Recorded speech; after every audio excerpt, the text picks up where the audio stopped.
Hey folks, Sir Charles Carey here, and I'm back for another episode of Desktop Discussion. Let me just sort of jump right in. I hope that your day is going well, things are going well for you, that you're experiencing all the things that you want to, because we're at that time of the year again. And as the title suggests, what's behind their eyes? What's behind your eyes? What's behind my eyes? And if you're wondering what I'm talking about, we're going to jump right into it. But hopefully, you've been enjoying your time off. You've been enjoying your day to day. Hopefully, business as well, family as well. But if not, I understand. We're at a time of the year where a lot of emotions flare up, reminders of emotions, come to the forefront of our minds as we experience a season of family, a season of, I guess, reflective of our childhood. And that's why we have today's topic, what's behind their eyes. And again, I ask you, what's behind your eyes? None of us are perfect. None of us are without flaws, but at the same time, no one knows what we all are thinking. You may say things, you may be known for certain things, but when it's all said and done, do you really mean what you say? Are there other factors that should be considered? So I took some notes because there's just a few things I want to focus on. When I wake up in the morning, I hear a lot of times about what's going on in the news, and it's not usually pleasant. I saw goodness, I can't think of this woman's name. I saw an interview the other day, and this woman was talking about how the algorithms work against us when it comes to social media, and pretty much the intentions. A lot of the intentions are to shift our thinking into a place that really has less hope. So it's shifting our focus and our opinions in a negative light versus a light of optimism, a light of hopefulness. And I find that to be very real because I find myself, as you may see today, less and less am I online. Now, of course, I have to be online because my business says I should be online. When something is going on, I'm online. When I'm connecting with people that we have like minded interests, I'm online. But sometimes you have to take a break and have time for yourself, have time for your family, time for real life and real time activities. So, again, I go back to the theme, what's behind their eyes? And I can tell you that, there are a lot of thoughts and concerns that we all have. Some of us share them, and some of us don't share them openly. So, what's behind your eyes are the thoughts and the concerns. And, you don't have to apologize for it. You don't have to make excuses for it. You're human. And like most of us, we do have other thoughts that we may not actively be speaking on. As a peak performance strategist, I talk about mindset, and I talk about it from the perspective of leadership. I talk about it from the perspective of communication, even. And when you think about what's behind someone's eyes, that just simply means what's in their mind. What are they thinking about? What haunts them? What stays with them sometimes more than what they would prefer? And our thoughts and concerns are real. They're very, very valid. But don't feel bad about your thoughts and concerns because I promise you, you are not the only one. There are a lot of emotions and sensitivities that are attached to our thoughts and emotions. For those that need to and those that would like to, write this down. Maybe it's something you can have a discussion with your friends and family about, your thoughts and your concerns. A lot of times, men, we don't want to talk about our thoughts and concerns. You ask a guy, hey, how was your day? It's all good.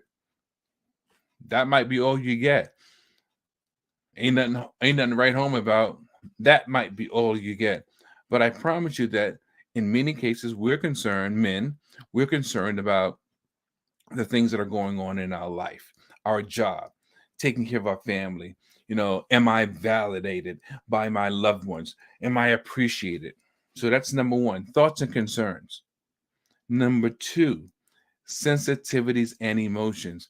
And I'm not saying that only men are sensitive, but men, we don't share our emotions very readily and very openly. And I know that I do, but I'm comfortable in my space. And I'm not saying that I'm more comfortable than any other man, but I'm comfortable enough that I can share my thoughts and sensitivities openly, privately. It doesn't matter to me because you can't live for me. You're not going to volunteer to live for me.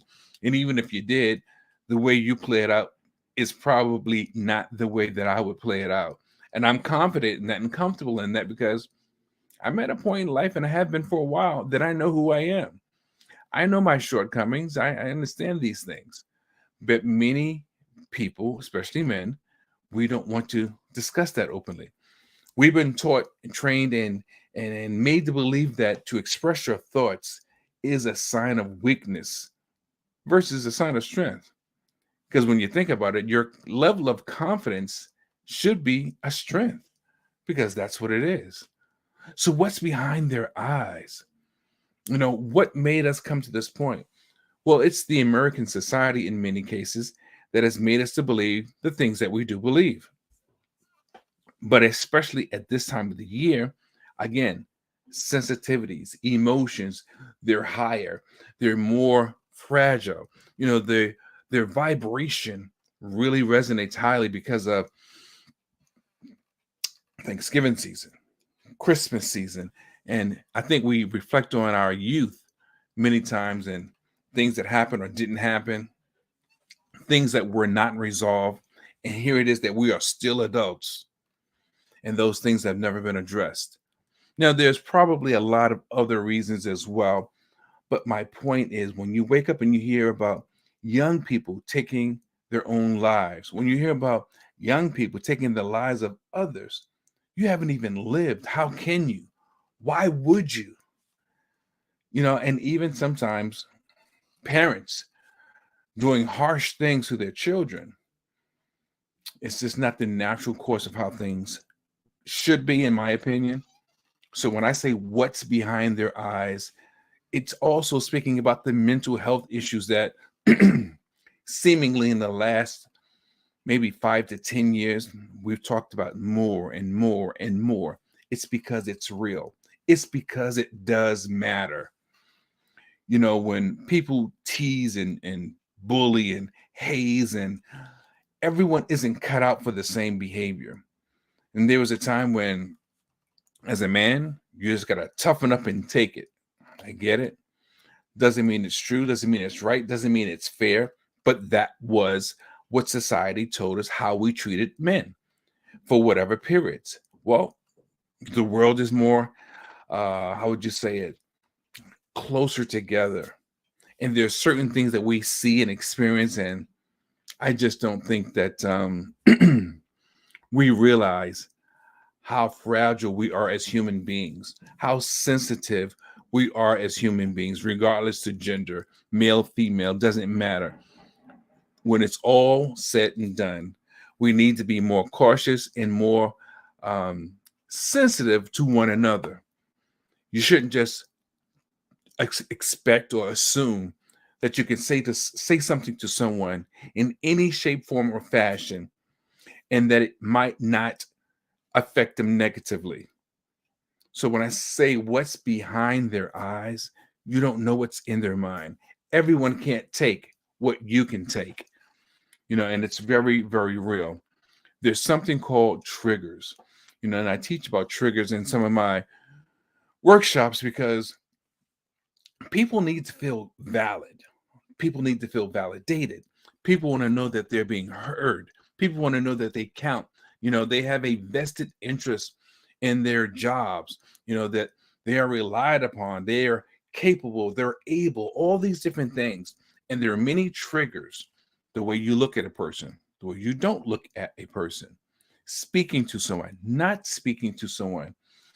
Many of these things are triggers for many people. And you may say yourself, oh, they're just too sensitive.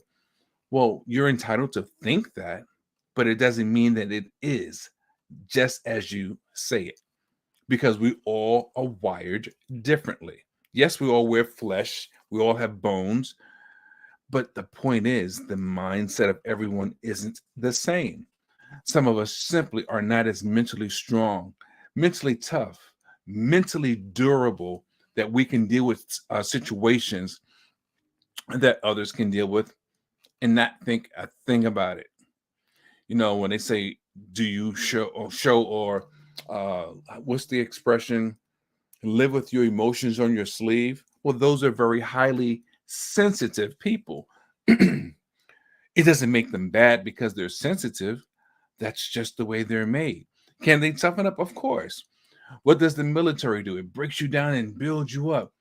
But everyone's not a soldier. And even some of those that are soldiers, they're not wired that way. They don't make it that way. They don't, walk through life without being affected by that training. Some of them get the training and come out to be better people, better soldiers, tougher, and some of them simply don't. You can't make a person be the way you think they should be because you want them to be that. Everyone is not designed that way.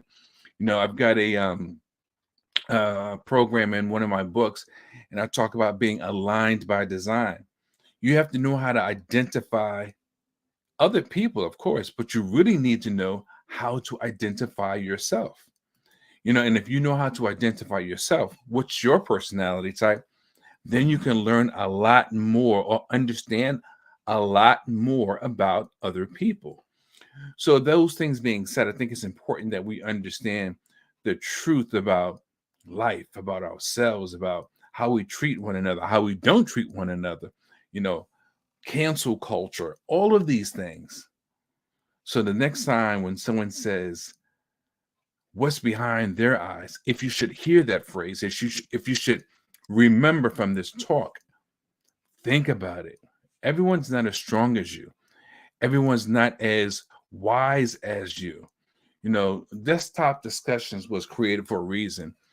And the reason why it was created was because there are things that happen typically in your day, in the midst of your day, whether you're at work, whether it's the weekend. And sometimes, you think you're the only one that thinks that way or thinks about that particular thing.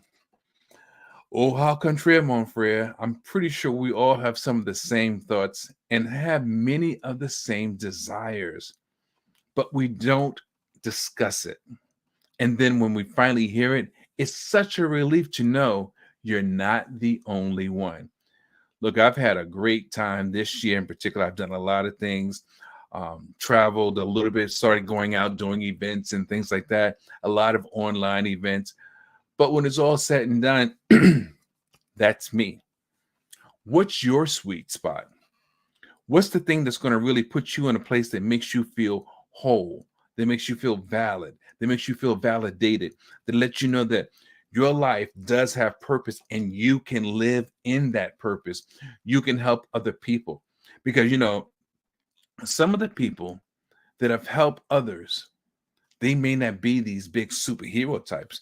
They may be very delicate, sensitive, understanding people that have a bedside manner that reaches those that are very much like themselves. So, what's your thing? Look, we can give you some resources. We've had the holidays, we've had Black Friday and Cyber Monday this week. We've had all these different things going on, but all year round, we offer resources to help you get what you want, the way you want, make it accessible to you, make it affordable too, and it's really coming from the heart.